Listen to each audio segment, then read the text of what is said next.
Hollywood's latest stroke of genius, yet another remake. But hold on to your stakes, folks, because this time, it's the spooky classic Salem's Lot getting a modern makeover. Because we definitely needed that.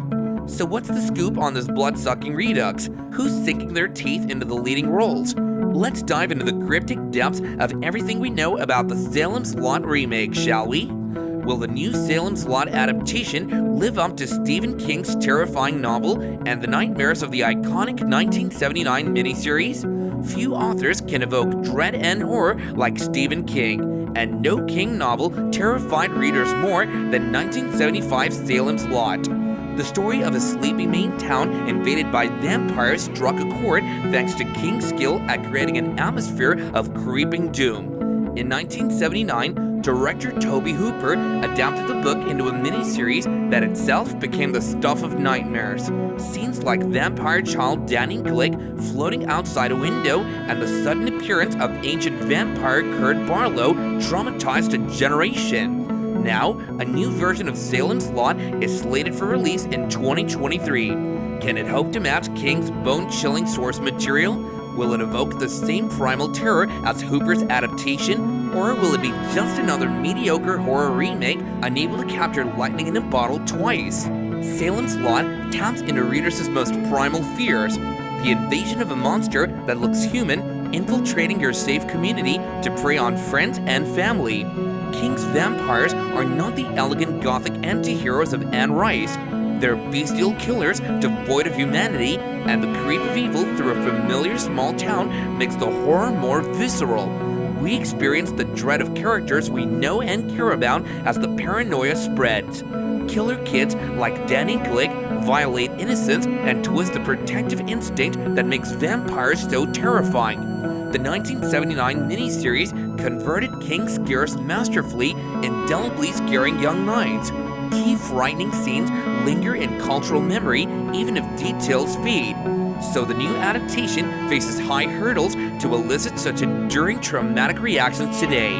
What elements make Salem's Lot so fundamentally scary from King's novel to the iconic 1979 adaptation? Several factors combine to make Salem's Lot terrifying and difficult to adapt effectively. The insidious invasion of vampires into a familiar everyday town. The evil literally moves in next door, disguising itself as trusted faces, twisting innocence and family bonds through killer child vampires who invoke sympathy.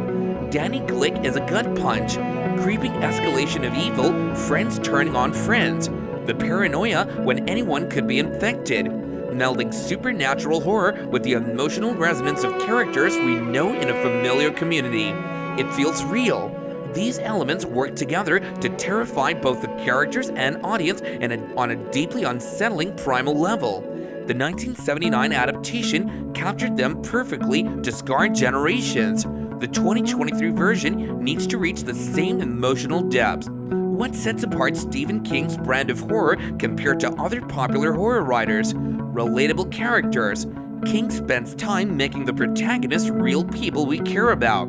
So when the horror descends, we empathize. Small town settings.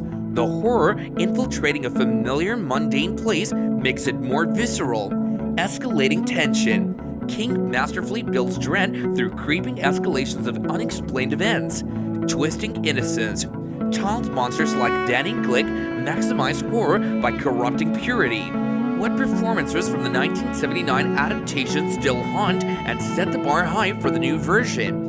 James Mason's refined menace as the ancient Kurt Barlow with a sudden monstrous reveal. Reggie Nalder's ghoulish Nosferatu-like take on Barlow matching Mason's vocals. Lance Kerwin and Bonnie Bedelia as Mark and Susan captured that teenage chemistry amidst chaos. Julie Cobb and James Gallery as the Glick parents whose denial paved the way for horror. The sadism of George Zunza as the turncoat teacher Jason Berg spelled doom. Jeffrey Lewis oozed swarmy malicious intent as Mike Ryerson. Child actor Ronnie Scribner made Danny Glick's window scene immortal. Is modern CGI a blessing or a curse for the new Salem's Lot compared to the handcrafted visuals and prosthetics that make the 1979 version so viscerally real? Today's CGI allows visions beyond the wildest dreams of practical effects artists in 1979. With computer graphics, no monster is off limit, no spectacle unfilmable. But the 1979 Salem's Lot's handcrafted tricks like Danny Glick's makeup and flying rig, Kurt Barlow's mask and puppetry, and the extensive live-action gore had a tactile, organic sense of realism. The limits forced Hooper to suggest more than he showed, empowering the viewer's imagination. Can CGI match that immersive authenticity? Modern CGI is a double-edged sword when adapting vintage horror material. Yes, it removes limits on what can be visualized. The monstrous and supernatural become easy to depict, but the flip side is the loss of humanity and emotional resonance from practical effects. With a real-life prop puppet, actor interaction enhances the characterization. In-camera tricks require planning and performance to pull off successfully. There's something missing when a director can simply tell the effects house to build it. Why do practical effects often feel more real and emotionally impactful compared to CGI for classic horror adaptations? Tangible on-set presence that actors can interact with and respond to, heightening performances. Craftsmanship in sculpture, makeup, animatronics instead of computer simulation. The authenticity of documented real prompts and makeup captured in camera.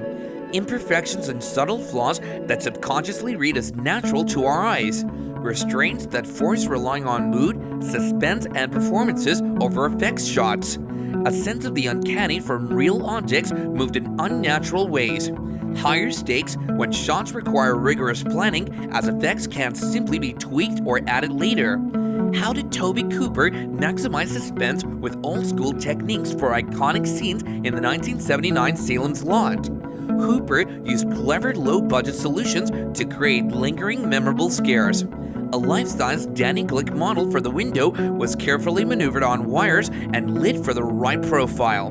Close-ups of a vampire mask and yellow contacts sold Kurt Barlow's inhuman scare.